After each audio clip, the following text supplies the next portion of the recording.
My favorite image of them all. Let's talk about this section here.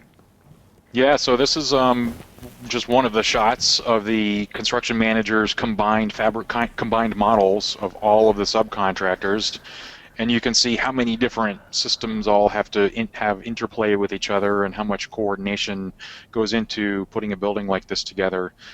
Excuse me. So all of these systems are then tied to virtual scheduling software so that everybody sort of has a good understanding of, okay, this week here's what has to happen in instruction lab 102. The sprinkler guy goes, and the room next door, the duct guy is going in right after the sprinkler guy, and on and on. So it's just a continual check of systems that are going on in the building, simply to avoid those deadly change orders that become so costly to projects.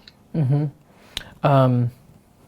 Okay, so this is sort of almost a final model here, but this really represents probably a ton of back and forth meetings and weekly, I don't even know, daily coordination meetings where maybe the architect and the design team, when they're needed, are sort of involved in sort of looking over the shoulder and commenting when necessary. But for the most part, these guys are, you've already sort of expressed your intent, the design intent, through your models.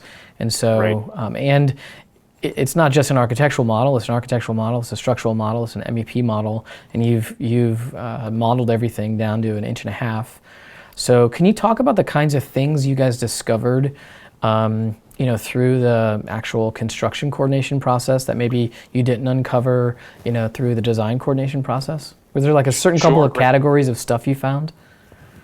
Yeah, I mean, apologies to any mechanical engineers that are in the audience, but we find that the M trade is the one that ends up causing a lot of the, we'll call them RFI issues in the field, simply because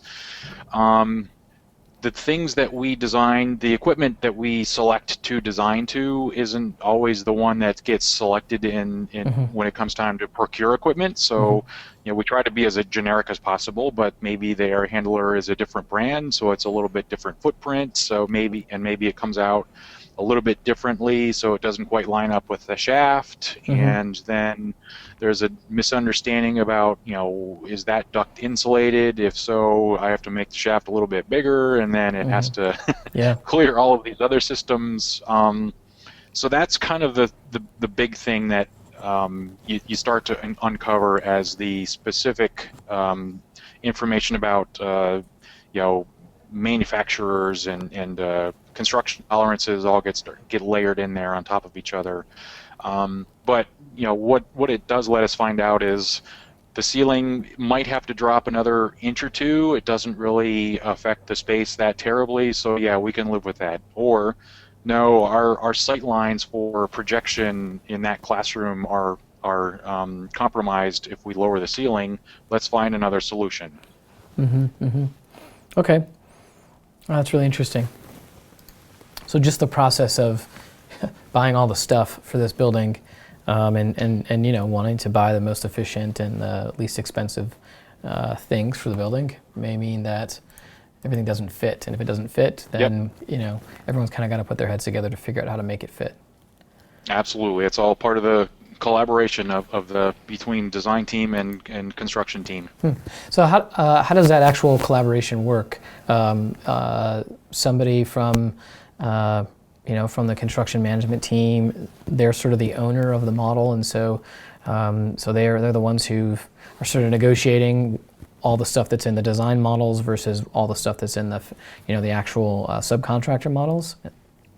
Yeah, that's exactly right. And once the subcontract models are all compiled and kind of coalesced into one, then the design team is participating in these probably weekly coordination meetings, sometimes every other day, something like that. We have pretty regular site presence on jobs like this, so whether it's an architect or engineer, somebody's always on the job site kind of working with these guys to resolve this stuff.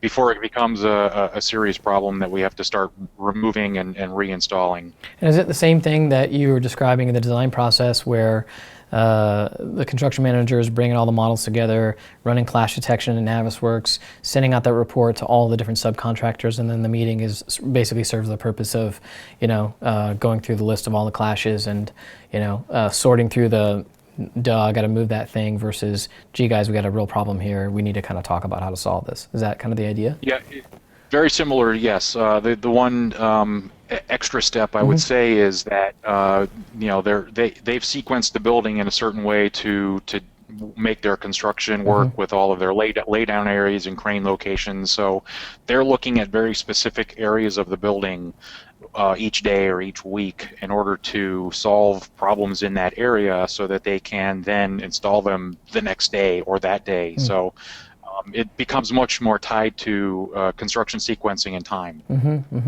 And I have to say, I don't have a lot of experience with the construction sequencing model that you talked about, but I assume it's probably somewhat similar in that it identifies sort of clashes of time or clashes of space when you're trying to, put a bunch of steel in one area and then have it set somewhere else.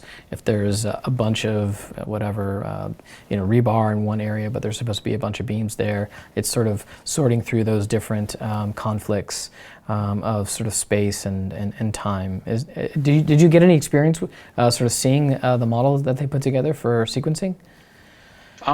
Yeah, I did. And they used Synchro to kind of tie geometry to time.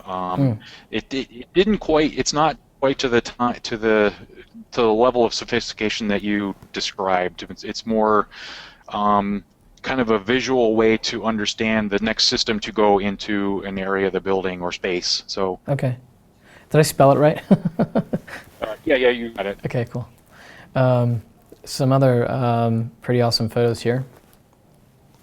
Yeah, so these next two are lab systems that were really highly modeled, just so all of the installers could understand each system that had to go into these labs, how it coordinated with lights, the utility carriers for the overhead systems, the ceiling grid, all of the sprinklers, the emergency showers. All of these systems have to kind of tie into each other. So. There's a lot that goes into all of these models. Yeah, so this is sort of like a digital mock-up, basically, or a digital mock-up prototype. Yeah, it's a dress rehearsal for actual installation. Okay. So yeah, I love this one too. So the model on the right, or the image on the right, or excuse me, the left, is the modeled version of the conduit coming into the main electric room. And the one in the middle is the actual installed version of that, and you can see they're dead-on matches to each other. And then the one on the right is information modeled panel board. So all of the circuits that are going to each panel board are kind of embedded in this model, so they can understand that the panel board on the right controls all of the lighting in the east wing, the instructional wing, and on and on.